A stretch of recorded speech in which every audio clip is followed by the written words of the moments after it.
Hi everybody, welcome. This is SEO Toolbox 3.1 and today we are tackling a live site audit. And you know what, not just one live site audit, we're apparently going to try and do 3 today. We might only get round to 2, but we're going to attempt 3 live ones. Please do use the comments in the YouTube or Twitter to get your questions in as we go. We'll try and just answer questions as we're going through, so it's not like a Q&A section at the end. But yeah, let us know where you're coming in from.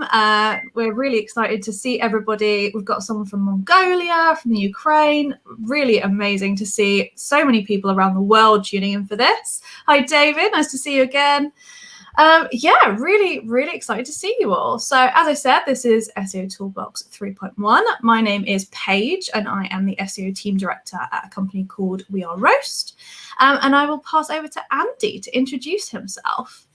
So hi everybody, I'm Andy and I'm the head of SEO for Exposure Ninja based in the UK.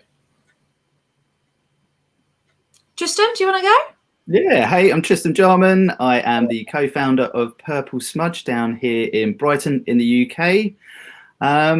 Yeah, good to see everyone. Welcome to our very Christmassy webinar today. So you might be able to see some tinsel in the background. Andy's definitely winning on the Christmas backgrounds, but Tristan did bring all about Christmas. So when people are watching this 6 months later, we apologize for how cringy it's going to be. But yeah, Tristan, do you want to take it away with site number 1? Yeah, let's do it. So as Paige said, we're going to be looking at 3 sites today. And let me just share my screen and I'll show you what 3 sites they are. Always a seamless movement.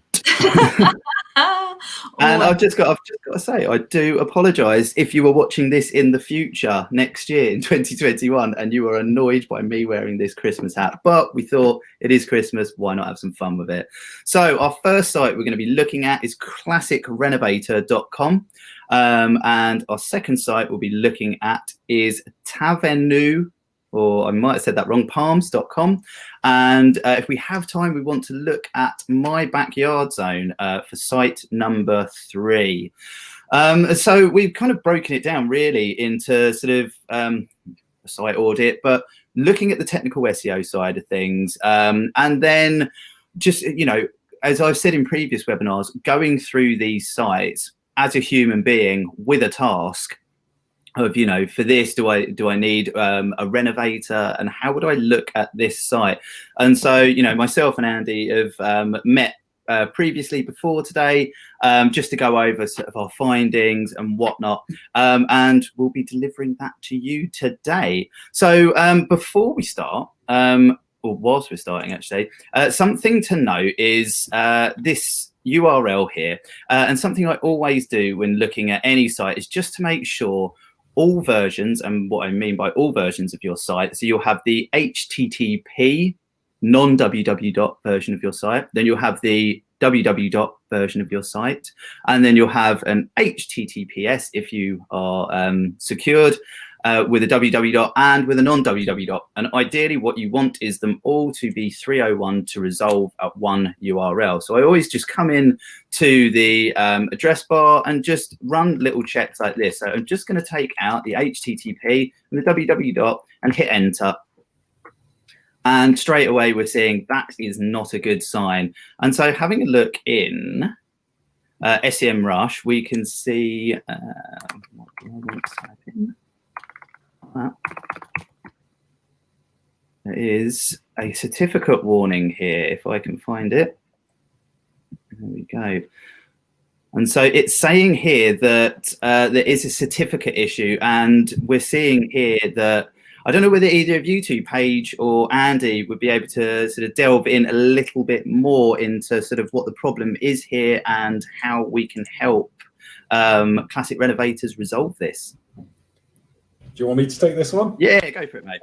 So yeah, so basically the problem is your site isn't redirecting from the unsecure version to the secure version. So any user that tries to access your site on the unsecure version is going to end up landing on the unsecure version, which isn't great for the user because then any information that they may give to you isn't secured. It's also causing problems because you've got multiple versions of your site live. So even though it's the same domain name, the unsecure version and the secure version are viewed by crawlers as different sites. So you've got 2, potentially 4 different versions of your site live, all identical, all competing with each other, which can then start getting confusing to crawlers as to which version they should actually be ranking.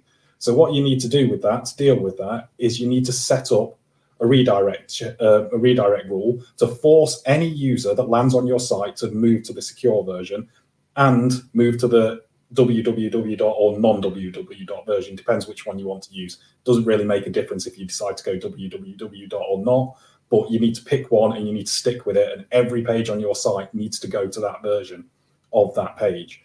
So you just need an automatic rule in the background forcing those users onto that page. So if anyone ever mistypes something, or somebody sets up a link that's going to the wrong version or anything like that, anybody who clicks on it will just automatically be put straight onto the right version for you. Fantastic. And just so you guys watching this can see how you can kind of test the different versions. You can use site crawlers, but you can also just, as I say, test this in your browser by using this tool, which I've probably banged on about in the last few webinars, where it's this redirect path Chrome extension. So you can start by, as I've showed, taking out the www, which gave us this lovely non-secure page with nothing loading.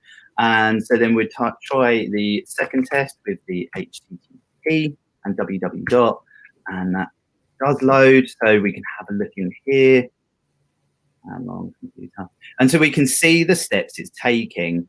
And so, you know, it's good to test these things to make sure it is going in the chain of command to the final URL that we want to resolve. And so actually back to you, Paige and Andy, what are your feelings? Because I have my general feeling, but this process here, do you feel this is the best redirect process, or would you do a more one-to-one redirect? So if you'd have the first URL, which is HTTP with a non-www, would you have redirected this to the final one, or do you feel this is an okay process to go through these steps? Sorry, Paige, you go. Sorry, I was just going to say I couldn't see the drop down appear, but we always want to do as few steps as possible. I've also seen quite a few people over the years use a 307 redirect rather than a 301, which is quite interesting. When we looked into it, 307 was like the server rule redirect, but it's actually read as a temporary one rather than a permanent one. So that's a cheeky one to look out for as well. Sorry, Andy, what were you going to say? Yeah. Practically the same thing. I always go for a single step, as few steps as you possibly can have anytime. Awesome. Yeah, and I will resonate that. I completely agree with that. But it's good to not just hear from me in these things, but from these two other professional marketers as well. And so obviously I ran a site audit to see what the main issues are. And I think we briefly discussed, Andy, and actually I'll throw this to you because you kind of were feeding me information on this one. We both saw, we've got here, what is it, 1,052 URLs with a temporary redirect. I've done a little bit further research in here, if I throw this back to you, Andy, and I think what's here, this little odd bit that's being added to the end of each of these URLs is something to do with HubSpot. Now, I'm not a HubSpot expert, but it is clearly causing a redirect, or an unnecessary redirect, I feel. But Andy, I don't know if you just wanted to fill us in a little bit more on that section. Yeah, so that's an awful lot of temporary redirects to be sat on a site. Yeah. So similar to you, I'm not hugely familiar with HubSpot, but yeah, so your temporary redirects, so Google or other crawlers will be able to see all those temporary redirects. And the issue isn't that it's being redirected, because looking at those pages, it looks right that they're being redirected. You're removing the parameter at the end of the URL, and looking at that parameter, I don't think it's really doing anything for your page. So you don't want that URL live anyway. So being redirected is right. The issue is you're using a temporary redirect. So by being a temporary redirect, you're still telling crawlers that both those pages are valid. It's just that one isn't available at the moment, but it will be available in the future. So the crawler is going to keep on trying to access those pages. And if they were in the search results, they're going to keep them in the search results because you're telling them they're coming back, what you need to do is you need to replace that temporary redirect with a permanent redirect. So you're telling crawlers and search agents that, you know, that page is gone, it's not coming back. Replace it with this page in the search results. This is the page that should be ranking. So they'll stop wasting their time trying to crawl them. If they do happen to appear in the search results, they'll switch over to the actual page that you want there. Yeah, agreed. And this looks like some kind of template navigation issue. If it's always an in-link to that parameter version and then redirecting, there's probably some kind of language option at the top that is sending you to the EN language version of every single page that then redirects. So this is actually probably quite an easy thing to fix if you can fix that template and that nav issue. Yeah, and just to add on to that, because I assume, again, my lack of knowledge with HubSpot, but you would be sending people through to particular language variants, and having a look at the site, it looks like there is only English. So it kind of seems like this is slightly redundant. As I say, I'm not a full expert on HubSpot, but I would definitely have a look at possibly removing that, because, yeah, it doesn't seem it's fully necessary to have that. So then moving on, what we've got is the blog. So I always love blogs because this is your opportunity to talk about content, to write content, to talk about your business, and obviously go after search terms, draw people into your site, which is fantastic. So firstly, kind of like from a UX point of view, and this happens throughout the site, we've got very large images that, you know, but this is a bit blurred and out of focus on my screen.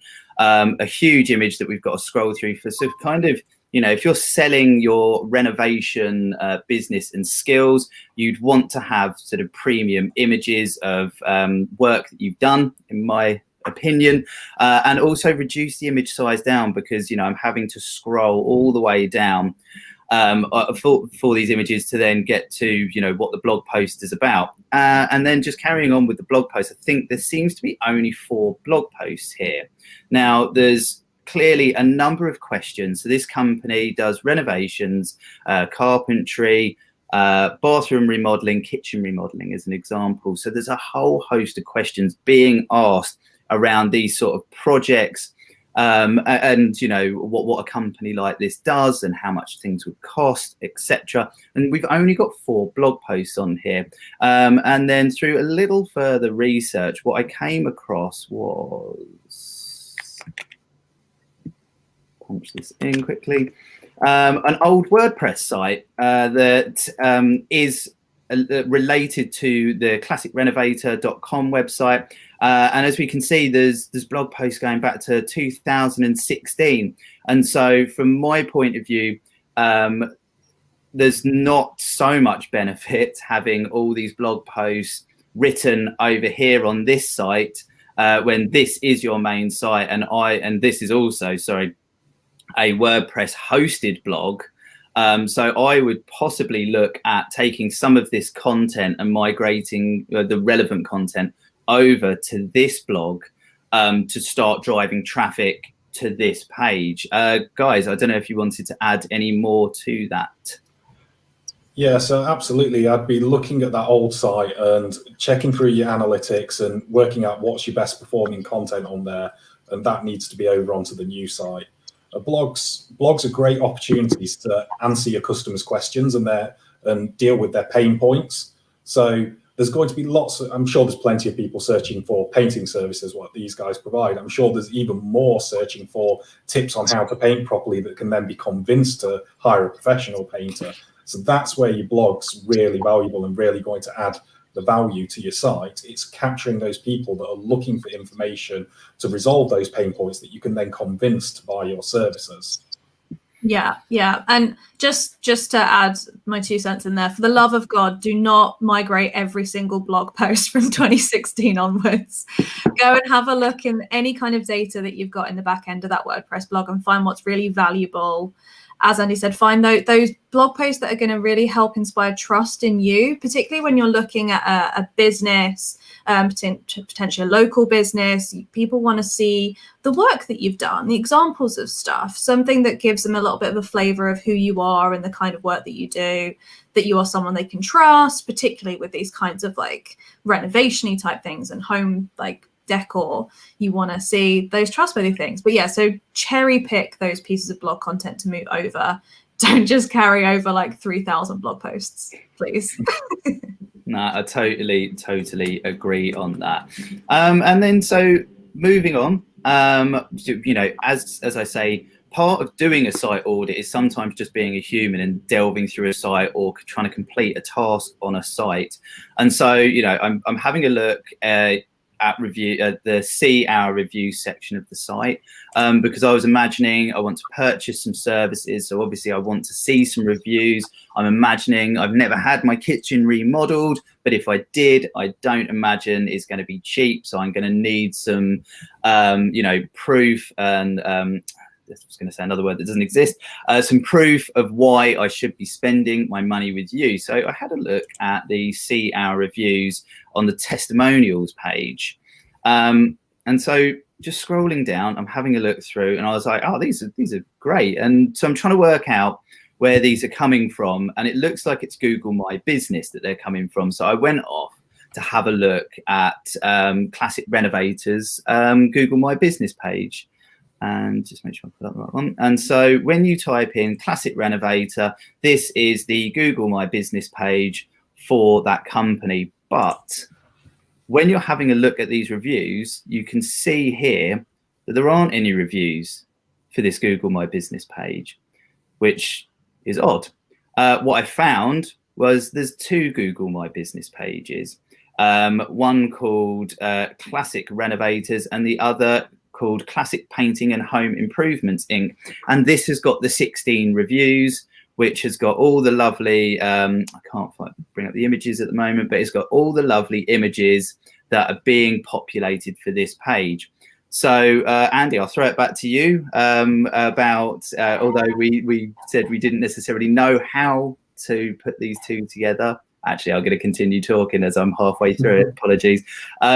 So what you can do, and we sort of discussed that, you know, probably reaching out to someone who's more of a Google My Business professional. There is a way of putting two Google My Business pages together. You obviously have to own both of them. You know, this does happen over time, that an employee or an owner will set up a Google My Business page, or an agency will do it for you. And then you might have lost or don't have access to that. So the logical thing to do is, I'll just set up another one. And then you fall into this trap where you've got reviews and information for one, but when people are searching for your company, they're pulling up a different one. And when we remember with what Google likes, it likes signals of trust and authority. And this is probably just confusing things to Google.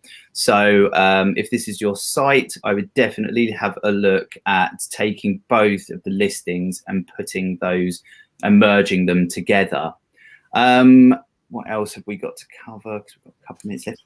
Yeah, we've actually done that for a couple of times. There we go, Paige, you can answer the question. Yeah, we've managed to Google My Business listings before.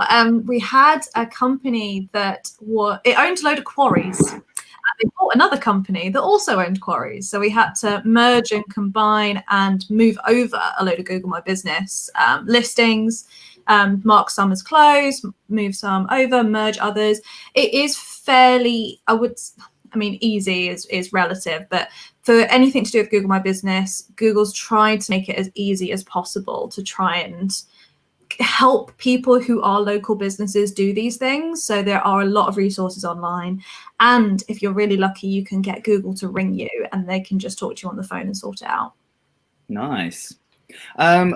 This is where I will hand over to you, Andy, because we discussed briefly the get a quote page. So I don't know, I can hand over to you just to talk through what you found and felt about this page. Yeah, so a couple of issues on the get a quote page when I was looking at it. Obviously a very important page for this site. It's their primary lead capture. So the first point is, and this is kind of applies across the whole site, the hero images at the top are just way too big. You've got to scroll way too much to get to any actual meat. I mean, I'm on quite a big monitor, decent resolution, so I'm at 1080p, so lots of people are smaller than that, especially on laptops, and you can't even see all the information above the screen on my monitor. So laptops, it's too much scrolling. You need to have everything above the, you need to have all the key information above the fold. We've also got a request estimate button on there, which you're already on the page to request an estimate. So that's right at the top in the hero image. It's just circular. It just reloads the page essentially. So that button there is pointless for a user. And worst case, somebody could end up clicking it. It doesn't actually achieve anything. They think it's broken and then they leave. Then you've lost a potential lead there. And then the final point is just on that contact form. It's quite big. It's quite a chunky contact form. There's a lot to go in there, and I'm a huge fan of short to the point contact forms.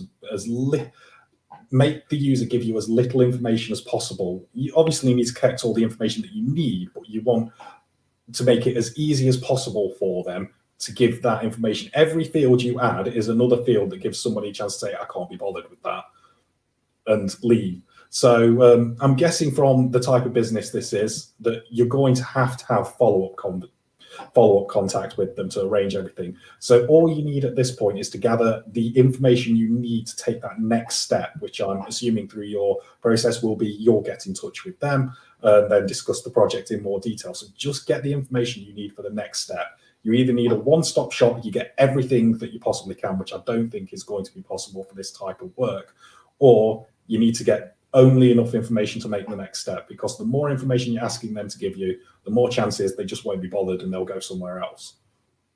Awesome. So yeah, kind of the drip feed technique, really. Like you kind of want to get lots of information out of someone, but it's staggering it over time and yeah, not asking for too much. And yeah, I guess if you're anything like me as well, I don't like long forms. I have a very short attention span when it comes to sort of dealing with things on the internet. And I think a lot of people do, you know, the thought of pogo sticking comes to mind, where someone will type in a search query, go to a website, doesn't answer their questions, they bounce back and go to another site. And that could be similar here, where, you know, it comes down to how much effort you're asking an individual to put in to get in contact with you and just get something as, I say something as simple as a quote, or just, you know, to get the ball rolling. And if somebody else in another company is just doing that little bit extra, asking for a little bit less, they may win that that submit or the request submitted. So I think, should we move on to the next site, guys? If you're happy. Yeah. Sounds like a good plan. Excellent. And so the second site we'll be looking at today is Taven Uni Palms Resort. And I really want to go on holiday now and spend some time in the Fiji Islands. It does look nice, doesn't it? Yeah, it looks lovely, doesn't it? Really does. Oh, one of my colleagues is in Barbados right now and we all hate her. Oh, I hate her too now. So just loading up the site. As we had a look at the last site, we have got the URL here. And so again, I just want to run a little test. So we've got the HTTPS, and I'm going to pop in the www. And hopefully from what you've heard from us earlier, that will 301 redirect to the version we just looked at. But hang on a sec. Uh-oh. It's 200. So let's just double check to make sure we have got it right. So I'll remove the www. And we're getting a 200. So we've already covered this point at the beginning of this webinar. If you are the site owner of this, pick one version that you want to be the main version of your website, and make sure everything else is redirected to that. And if you've just joined the webinar, watch it again, and we talk about the first site, Classic Renovators, and how and why to resolve this. Andy, do you want to pick up the this little issue here with the index HTML? So so what I also noticed on that is they've got their, so whilst like you say, they've got the www version and the non-www version both live, the HTTP versions are redirected, but they're temporary redirected, which again was something we mentioned earlier in the webinar, that if it's only temporary redirected, you're telling Google it's coming back. So it's still essentially, you've got 4 valid versions of your website available to crawlers. Yes, 2 of them are being redirected away, but only temporarily. So you're telling Google that that's coming back. Again, same problem as before. They all need to be 301 redirected just to one version. Yeah, just scrolling back up through the comments as well. We've got a couple of questions around temporary versus permanent redirects. So North NV wants us to talk about why you would use a temporary redirect over permanent. And then Mo Tassinis, apologies if I butchered your surname, is it always advisable to insert a temporary redirect before a permanent one? So 2 very similar comments there, if you guys want to talk about that. Andy? Okay, so why would you use a temporary redirect instead of a permanent one? If the change is only going to be temporary, that's the only circumstances you would ever want to use them. If you know that you're making that change and you want to redirect users from your page for a limited amount of time, and it's going to reverse back at some point in the future, I'd generally say within a couple of weeks, preferably. Anything longer than that, you need to ask yourself why you need to temporarily redirect for longer. But if there's no plans to change it back, should always be permanent. Only if you know it's going to be changing back in the future should you use a temporary redirect. And then for using a temporary redirect before a permanent one, don't bother, just put the permanent one on there. If it's going to be a permanent change, just go straight with a permanent redirect. There's no need to add a temporary one first. Yeah, agreed. The only time I've seen that is when you kind of do A/B testing. So you do the 302 and then the test wins. So then you replace that with the 301 and go, okay, cool, we're happy with that. Yeah, well, yeah, you can do that if you're using different URLs for the different versions of the page. I don't do a lot of A/B testing, so I'm not hugely familiar on it. But I do believe the Google's A/B testing tool, you don't have to set up a second URL. It just manages it for you on the same URL. So then you can avoid any redirect issues because Google deals with it for you. Yeah. Awesome. Yeah, definitely use Google's testing tool. Is always the best one to use. And so just carrying on with this issue, what we all found when looking through the site is then talking about, how many versions of your homepage you have and redirecting. And then if we click on the homepage link, we are then delivered with another version of your homepage, which is index.html. So in this situation, guys, what would you do to resolve this situation? So we're sort of reducing the amount of home pages and confusing Google. Yeah, so they need to get redirects on the different versions, the www and HTTP versions as well. And this index version, I'd be looking into why it's causing it to load an index version when you should be just going to the homepage. That /index version, it's entirely not needed. It doesn't do anything. You just need your homepage. So I'd be, at minimum, you need a redirect on that to take you back to the homepage. So quite a few redirects, but ultimately you need to solve the underlying problem of why is it adding that index on the end, and why have you got a second version of that page with index on the end being created by whatever CMS you're using, and that needs to be resolved to stop that happening. Absolutely. And we're not talking like millions of redirects for every single page. You just want to have a nice rule on the server that handles HTTP to HTTPS, www to non-www, or vice versa. There's not really, I don't have a preference. Do you guys have a preference on www? I don't personally. No, I tend to leave it up to the clients. Just say, pick one. Which do you like? Pick one. Yeah, that's the important thing. Pick one and go with it. Then the other two that I also try and recommend is handling your forward slashes. So whether it's a slash or a non-slash at the end, just make sure that it redirects one way or the other, because that again is duplicates galore. And then case sensitivity, if you can have rules that handle that as well. Those are the 4 things that I can think of, unless you guys can think of any other rules that you would add in. Those are the 4 main ones. No. Nothing off the top of my head. I think you've got it covered. Nailed it. Nailed it. They're the 4. Get them sorted. And then, so just moving on with the www and non-www saga that we are discussing, I had a look in the sitemap because it got thrown up, excuse me, got thrown up in the site crawl that there was some interesting issues in the sitemap. And I think if I scroll down and let me find it. So what we've got here is we've got, let me zoom in. So we've got things like this where it's great. We've got the www dot, fantastic. And then we've got a rates page here. And again, it's got the www dot. But if we see in the sitemap, we've got the non-www dot version as well. So, you know, your sitemap should be a clear structure of the pages you want Google to find and are live. And what's happened here is you basically added both versions of the website into your sitemap, the www version and the non-www version, which won't be helping you. So in short, pick the version of your site that you want, www or non-www, and then just ensure that everything works like that moving forward, and update your sitemap so it doesn't have the www version and the non-www version, because that would just be confusing things. One thing I think worth adding in at this point, I have seen somebody in the past, I have seen somebody advise this to deal with these issues is to use canonical tags. Don't do that. Just don't. I'm not sure why you would want to, because it'd be a lot more work than just implementing the redirect rule, and it's not going to work for you. Just set the redirect rule.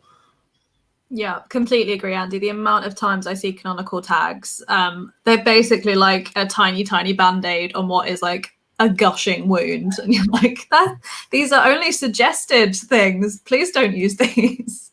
They have their time and place, right? Yeah, they're useful for what their purpose is for, but sorting out your domain resolution is not their purpose, so don't use them for that. Awesome, guys. And so a few other oddities that I found, and this is a nice little link to, we'll be doing next month in January a webinar on search operators, which is what I'm just doing now. So in URL. And so it's always just interesting to see what gets indexed in Google. You know, this isn't like cold hard live information, but it will give you an idea of what's showing up in search results. And we've got a whole bunch of newsletters here that seem to be indexing. Guys, what are your thoughts on having newsletters being indexed in SERPs? Can you open one of the pages, Tristan? Yeah, it sure. depends on the newsletter and what the content they've got. Generally, I'd say you're not going to get really anything from it, but depends on the newsletter. Oh, I see. So we're talking like an actual email newsletter type thing. Yeah. Yeah, probably don't have these indexable if these are like your CRM activity. But as Andy said, it depends. Like if it's useful blog content that just happens, because I see a lot of press release content and stuff that gets indexable, but sometimes that is useful. But I wore my special t-shirt for this, and it depends. Which is classic SEO answer. I think as well with those newsletters, if you land on them, there's no way back to the main site. And so, yeah, I definitely agree. Like you can say you found your way here, that, you know, it just based on kind of like UX, isn't it really? You're not really sure who the company is. There's no, as you say, link back. Obviously, I would know to kind of jump up here and strip out the end of the URL to try and get back to the website. But you know, not everyone's going to think like that. And some people might just hit this and kind of go, I do not know what's going on, so I'm going to leave, which is a shame because, you know, what we're seeing is we all really want to go to Fiji and stay here. And so, you know, it's just thinking about the content that's out there and you kind of like your brand representation as well, not just being crawled and indexed all at the same time. Sorry, just grabbing my charger cable. And so just moving on for other interesting things that we found whilst running through the site. You're having a look at the blog page. Obviously, we've discussed how vital blog content is. Cool. So we've got the blog content here, but something I found again through SERPs was... Just while you're doing that, Tristan, we've had a question in from North NV again. When would you guys use canonical tags? Do you want me to field that one? So, yes, so canonical tag is so there's a couple of situations it could be useful for. To determine whether it's useful, you really need to understand what the canonical tag does and what its purpose is. So the canonical tag exists. It's kind of like it tells crawlers about what I consider sibling pages. So it's where if you've got two pages that are practically the same, you might need them. One of the easiest, simplest examples is if you've got an e-commerce, or say you're selling trainers and you've got a pair of trainers in black and red and white and green, and they each have their own page. You know they're all the same. You need to pick one that would be your main page, and you add canonical tags to the other ones, pointing to the main page. And what those tags do is they tell crawlers that you know that these pages are all the same, and you know they serve the same purpose for users, and that one's the main page that you want to appear in the search results. So if crawlers follow your canonical tags and take them on board, they might not. Canonical tags are just a suggestion to crawlers. It's not an absolute rule. If they do take them on board, then they'll look at that and they'll think any search result, any search that those pages would normally rank in, they'll serve the page that you've specified through the canonical tags. So it's useful for managing if you've got a setup where it almost forces duplicate content on you, for managing that in an appropriate way to make sure Google understands that out of the potential duplicate pages, which one is the main page for it to consider for ranking. Yeah, completely agree. And I think the biggest thing you can take from that is that it is a suggested thing. Google can just choose to ignore it. And it's kind of like I said before, it's like a band-aid rather than a solution, but sometimes it can be a really helpful band-aid when you're forced into doing certain things because of UX or template restrictions and other stuff.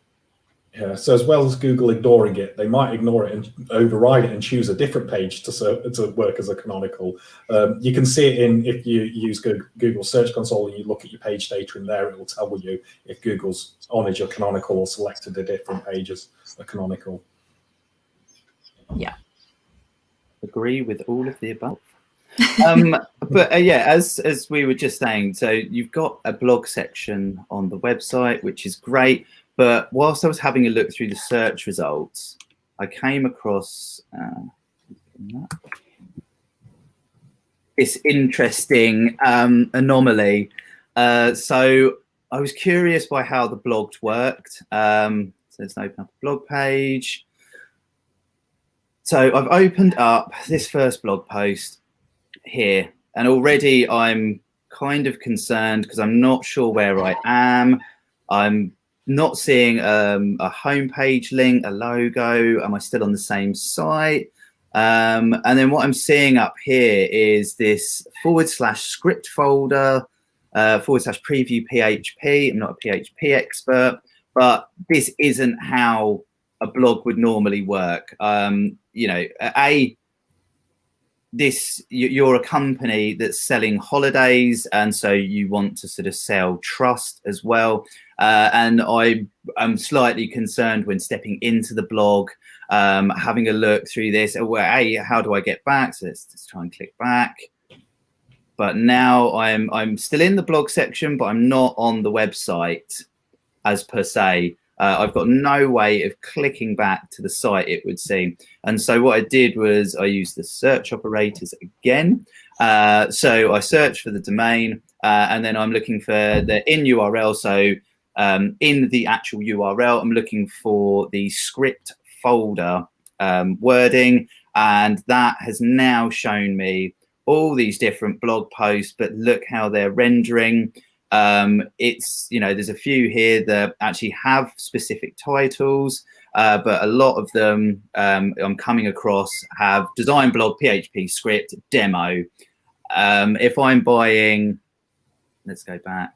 if I'm buying a holiday or researching into going on holiday, I'm probably going to steer clear of, you know, messaging and wording like this, because it doesn't make me feel very comfortable. Guys, I don't know if you want to jump in and add your 2 cents on that.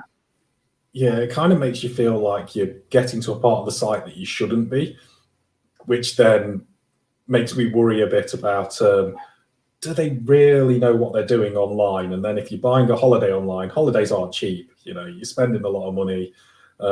It just destroys that trust a little bit.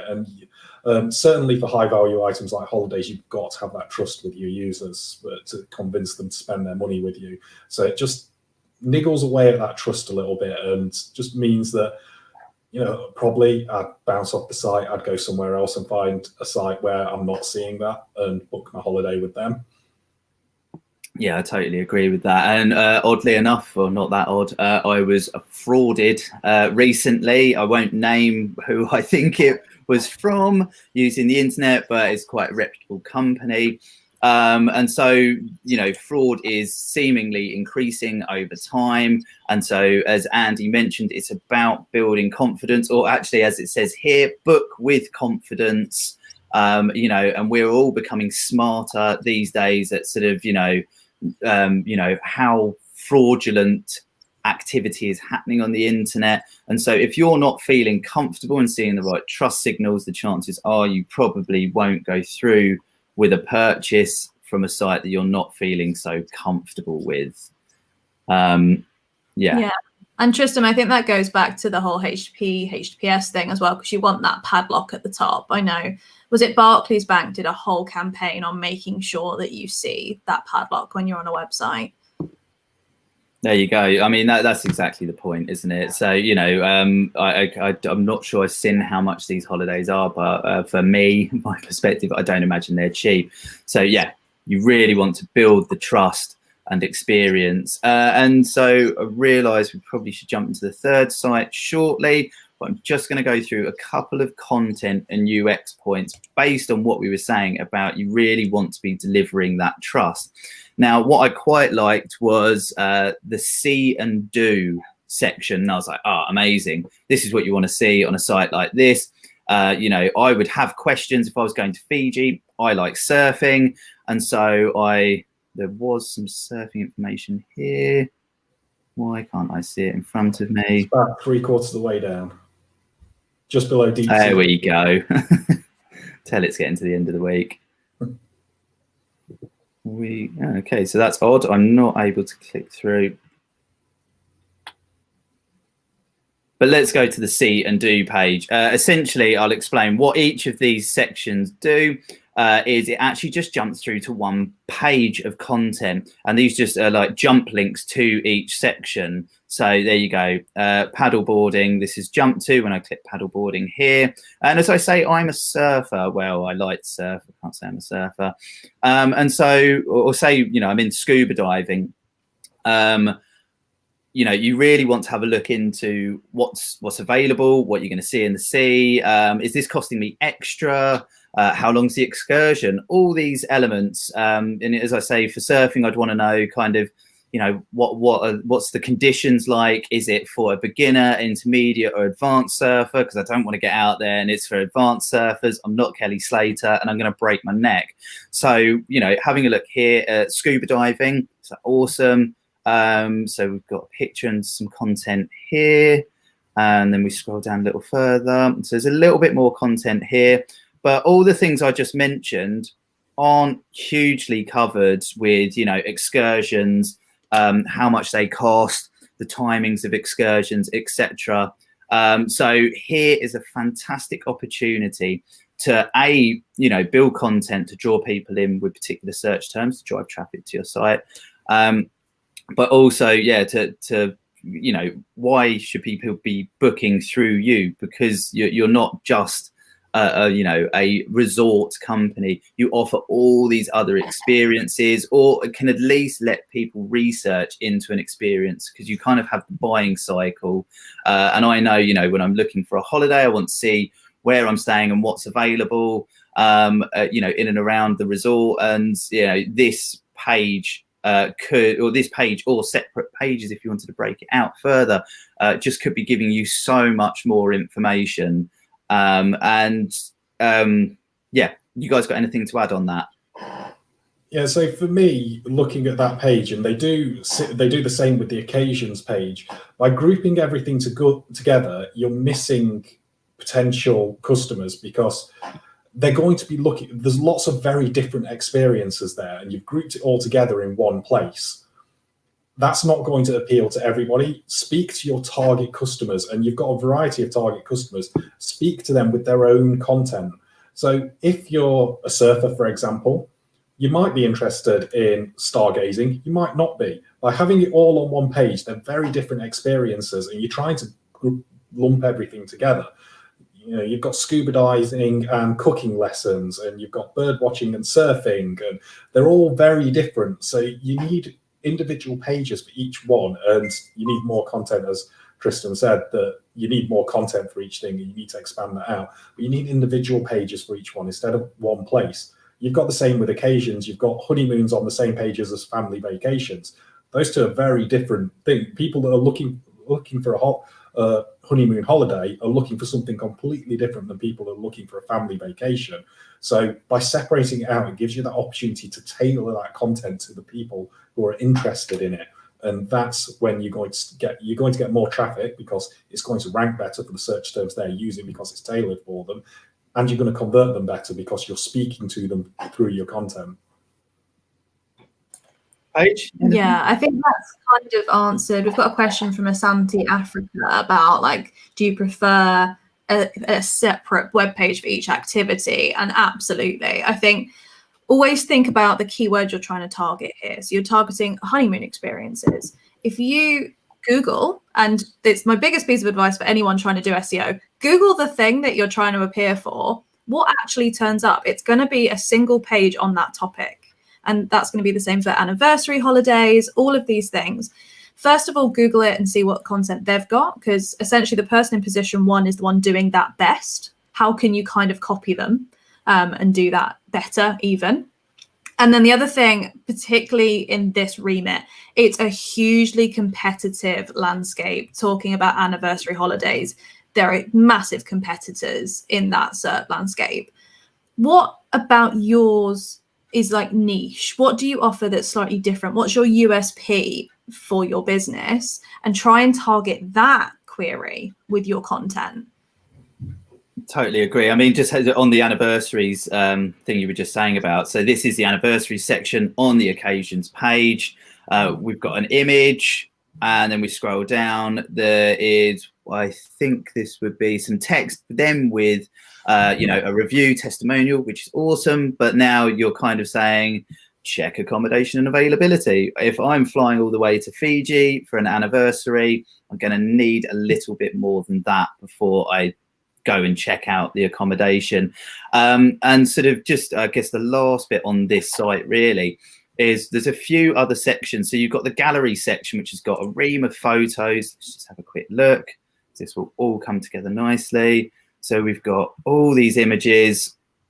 Awesome. And then there's a videos page. So if we click into the villa, we've got all these images. But the way I work, and probably most people work on the internet, I don't want to look at these images necessarily abstract, just on their own.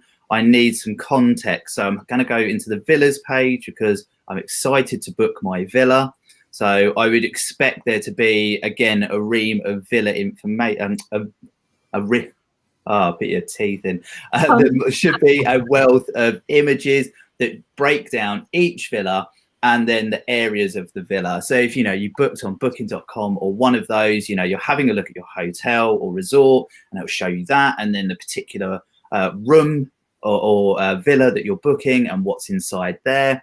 And so we'll have a look on the villas page. There's some information here, and we've got the beach villa. So there's an image here. Okay, I didn't know till now that was actually a sliding image. So maybe make that more apparent, because it's a high ticket item. Yes, there's a video here, but I'm not really getting the idea of, okay, it's the beach villa. What does the beach villa look from the outside? what are the rooms looking like? Is there, again, more finite information that can break this down and really almost like a guided tour through words and content of, this is the villa, you get your own. Do I get a personal pool or is there a shared pool? Show me images of that. Tell me through words and text, but show me through images, how much fun, and what I'm missing out on. So there's a whole bunch of videos and images sat in gallery that I kind of feel that would do better in the villas section, and the same with, I think it was culinary, just to round this off. Yeah, and just a quick note on size of images. Like this one. Press them a huge amount before you actually harm the quality of the image. Just Google like image compression tools before you upload stuff, and it'll just really, really help your page speed. Well, and also the size, the actual physical size, rather than sort of the file size, the dimension size. This to me, and Andy touched upon it earlier, we're having to scroll way to get below the fold. But just to finish off, the culinary page. So I'm thinking about dining experiences in Fiji. This is going to be amazing. So there's an image here. Not sure what that's of. Really, what I want to be sold here is, so there's a menu which links through to another page. Let's just have a quick look at that.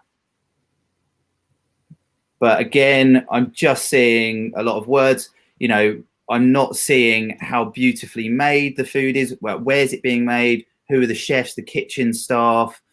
Get me excited about eating at the villa. Yeah. Guys, you got any roundup points on this before we move to the last site? The only thing I'd add is an additional comment. So you were saying about the physical size of images as well. A handy tip is to set the image, the physical size of the image, at the size it renders at the most common screen resolution.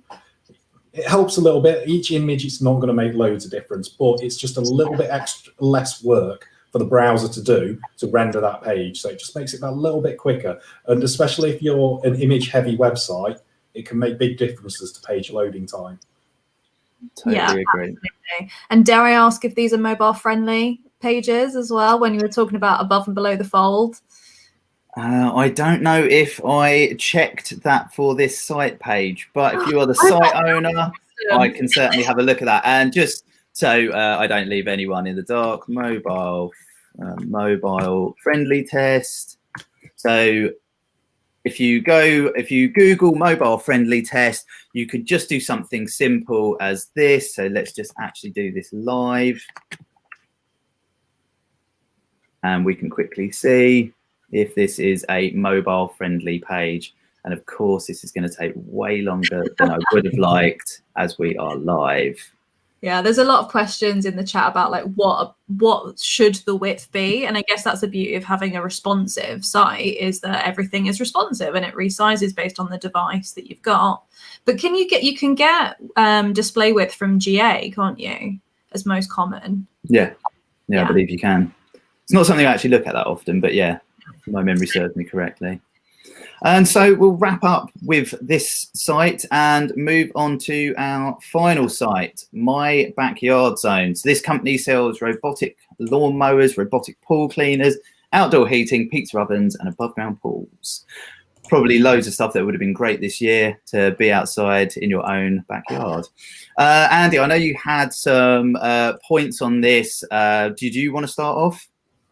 Okay, so yeah, one of the first things I noticed on the site, poking around on it, is they don't really answer any key objections from users. You've always got to think about what potential objections can your customers going to think of, because your customers will think of loads of things to not give you money. So you need to answer those objections. You need to put them up. And immediately looking at this, my first thought is, robot lawnmower, great for me. I hate gardening. Absolutely great. As soon as I saw it, I was actually quite excited about you can get robot lawnmowers. So I absolutely hate mowing my lawn. But the first question that jumped into my head is this just going to go straight over my flower bed and just destroy them? Is it going to get stuck somewhere? Is it going to go somewhere I don't want to go? I don't want it to go and get stuck. And I couldn't find anything that actually allied that fear for me. So these aren't cheap items. I mean, you've got some there a few $100s, but you've got one there nearly $17,000. That's an expensive thing, and I want to know, if I'm spending $17,000, I want to know it is perfect. It does absolutely everything I want it to do, and then some. So you need to answer those potential objections for the users. After a bit of research, as far as I'm aware, I believe most of them, they input a wire around the edge of your lawn, and it senses the wire and knows that's the edge. But you need to tell me that as a user. I had to go away from your site to find that information out. That step away from your site is just an excuse for me to go somewhere else.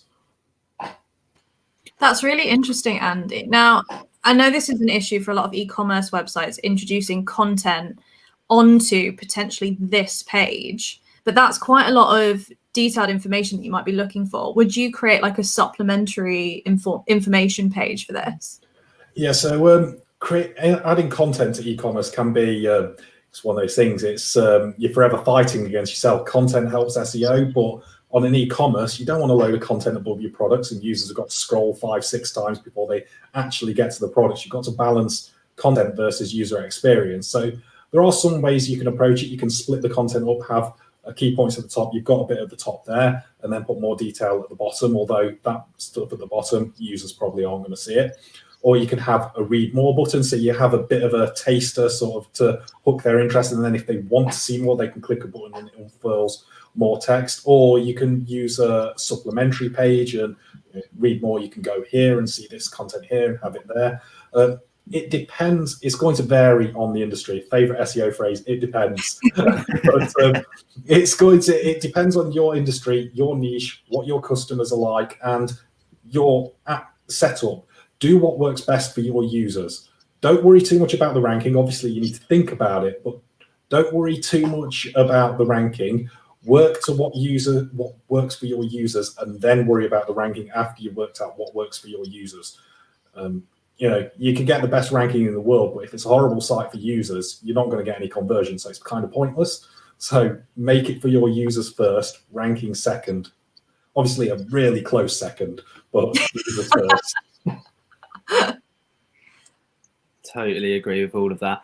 And just to follow on from what Andy was saying about supplementary information. So like you, Andy, I've heard of robotic lawnmowers before, but I don't really know much about them. And if I was to start down the journey of purchasing a robotic lawnmower, do I want to buy one for $800, or should I be buying one for $16,000? What's the difference? There's a huge price jump. But I know I'm not naive to the fact that I know some cheaper products just aren't as good as the more expensive ones, and some companies just inflate their prices and charge, a huge markup. So part of that, I would look to write some supplementary information and content which covers all the elements that sort of Andy's discussed, and what I've just discussed there on where do I start? What price point should I be looking at? And then that leads us to what I would see is the blog section of the website, but it's called My Backyard News. Now, for some of this information under here, how to free time with robotics. This isn't really news. This is blog content. So I might change the wording there. I don't know. You guys might disagree with me, just so people will know where to click and look. But also, again, with some keyword research, looking at what questions people are asking out there on the internet. There's probably a whole ream of information that you can create about, what's the difference between not literally this, but what's the difference between $1,000 robotic lawnmower, and what's different, why should you buy $1,000 one or a $16,000 one? There's I did a bit of research behind this, and there's quite a lot of other websites out there doing reviews where you sell a reasonable amount of lawnmowers. So, who are the best, what's the best robotic lawnmower for a small garden, as an example? What's the best robotic lawnmower for a larger garden? I'm so new to robotic lawnmowers, I don't know whether it's like, oh, no, you should be buying this company if you have this many acres or yards in your garden, whereas this one might be okay if you've got a tiny piece of land. So yeah, you know, what are the best robotic lawnmowers for 2020 or 2021? Robotic lawnmower manufacturers, are there anyone I should be steering clear of? So yeah, for such a high priced item, obviously you do more on this site than robotic lawnmowers, but I feel like you should really be creating this content to help convince, give trust to people who want to purchase these products, these very high priced products in some cases. Andy, did you want to jump into some of the other points that you have? Yeah, so just to quickly carry on the content angle you were mentioning. So for example, there they had the future of domestic robots. I don't think many people searching for the future of domestic robots are going to be in the market for a robot vacuum. That seems more like a research sort of scholarly type article rather than somebody who's looking to buy a robot lawnmower.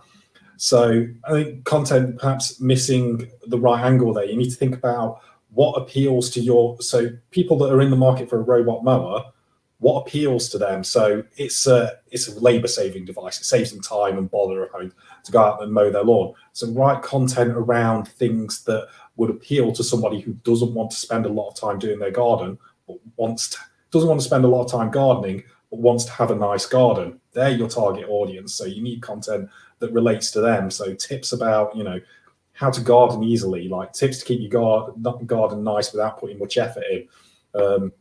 Another angle, clearly a US site, is there's plenty of US homes that are in homeowners associations, and then they've got to, you hear these horror stories of if their lawn gets too long, they get these fines for it. You don't have to worry about that anymore. Robo mowers are going to take care of that. No worries. I'm just going to jump in there, Andy, because I like what you were just saying there, and that's a great point. Like, is there a piece that you can put together, like a content? What I just thought on the fly was, so say you're busy and you're paying for a gardener. As you said, due to homeowners association, you've got to keep up and maintain your garden and area. And so, you're a busy professional, and you might not have time. What sort of a world do we live in? But you might not have time to mow your own lawn. I know it's something I don't particularly like doing myself. And so how much does it cost to, on average, maybe state by state, I don't know, how much does it cost to get a gardener to come round once a week or whatever that would be, to come and mow your lawn, versus how much one of these robotic lawn mowers would cost, and do it over a year or whatever period of time. And that would be a great kind of convincer piece of content. And that seems, I don't know if I'm talking out of turn, it seems quite link worthy as well. You might be able to work with some of the brands that you sell just to get some of their input into it. And, anyway, I'm going off on one there. But yes, there's definitely a whole wealth of information there. Sorry, Andy, if you had stuff to carry on with. No, that's fine. So, so another area I looked at is, especially due to the price, like we've said, over $16,000, you need some trust signals on that site. You need some kind of social proof, some reviews, testimonials. You need something in there to make people look at it and think, yeah, you're trustworthy. I'm happy giving you my money, especially when it's a big chunk of money, like $16,000. So you need something in there. I couldn't find any on the site when I was looking through it. So you need something on there, and you need to really smack your users in the face as soon as they land on your site on it. So it needs to be above the fold at the top, something that says, as soon as they land on the site, our customers love us, because then they'll think they'll love you as well, and they're more likely to give you their money, which ultimately what it comes down to. Absolutely. And alongside trust signals, you've got the EAT stuff as SEO. So this is a really niche kind of industry. Be the expert in it. Produce that content that talks about all those things that guys have already talked about. You could produce videos and actually put a face to My Backyard Zone. Like, who is your expert that talks about these things, and why is that one better? And this is the video of. You could even do unpackaging for these things, and you do it in a mock card style. I feel maybe get some really nice shots and just really kind of up the ante with what this site looks like and portrays. Yeah, I definitely agree with that. Just because you've sparked my mind.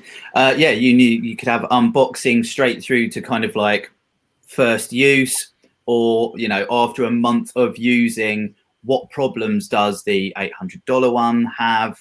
Maybe none. And what problems does the $16,000 version have? You know, do the cheaper models, you know, they get clogged up. They, you know, there's a bit more maintenance that needs to happen. Whereas if you invest a bit more, then they continue to work with sort of less human input, because that would be the last thing I want to do, go and spend $1,000 on one of these things, and then it's jammed again. I got home and my garden's not been cut, and I've got the homeowners association on my back, and you know, yeah, that type. I'd love to see a video where they take the entire line of robotic lawnmowers and just go to a really overgrown field and just see which one breaks first. Yeah, like all of this is awesome content, isn't it? And you know, and then as we've all said, all that information, you know, I guess it's part of how I research things as well.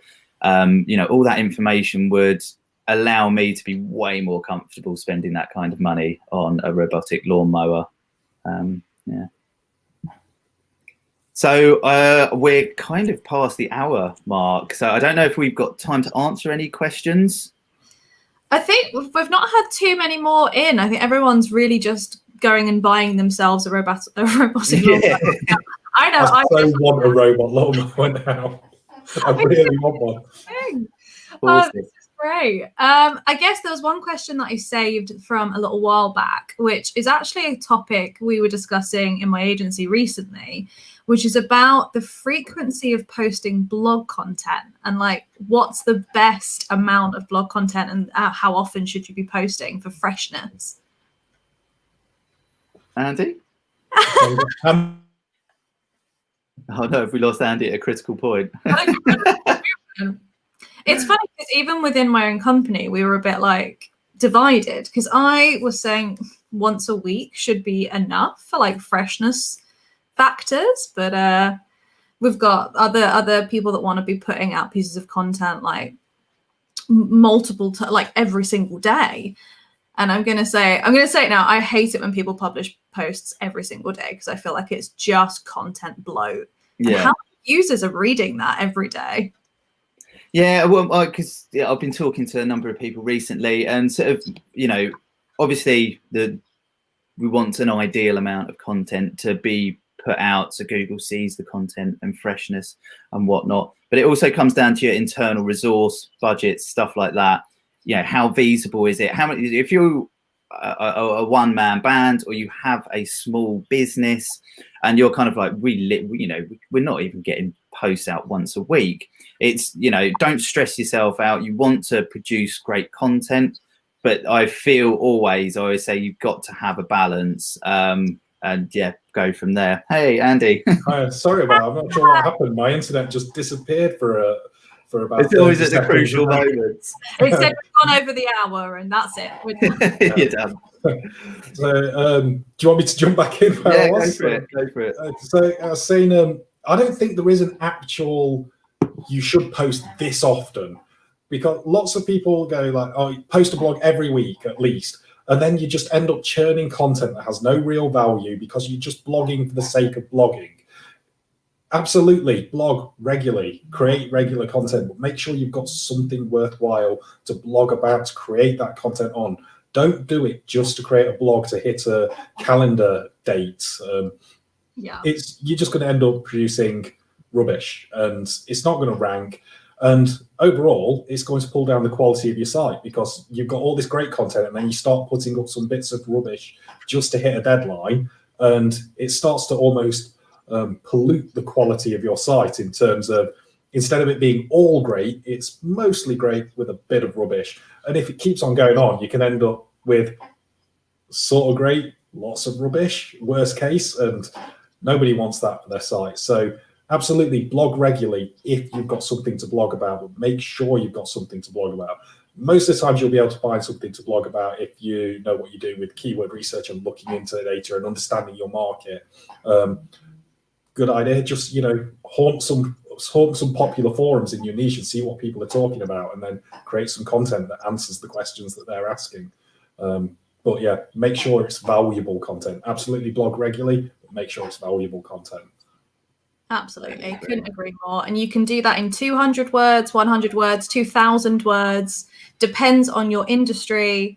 As Andy said, just make it valuable. Just have an opinion on something. That's your blog is your chance to show that you're an expert in what it is that you do or sell.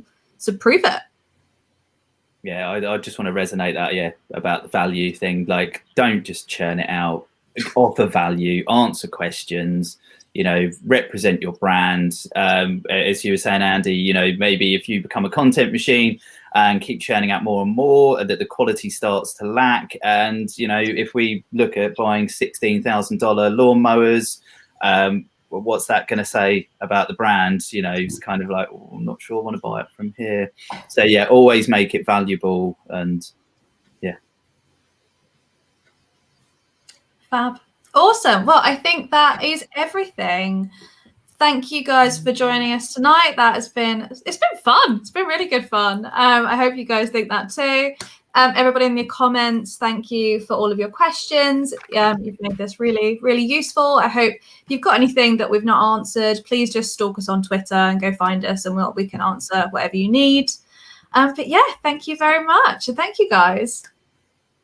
Thank you, Paige, for having us or hosting today, and Semrush. And just to resonate what Paige was saying, if I or Andy weren't able to answer your questions, if we did look at your site and you've got more questions, or didn't look at your site and you've got questions, reach out. I'll shove my Twitter handle into the chat box. So yeah, please just get in touch. I'd love to talk more about your site. Awesome. Thanks, guys. Bye. Thanks. Enjoy your Christmases. Merry Christmas. Just to date the video a bit more, not the Christmas trees doing it enough. Merry Christmas.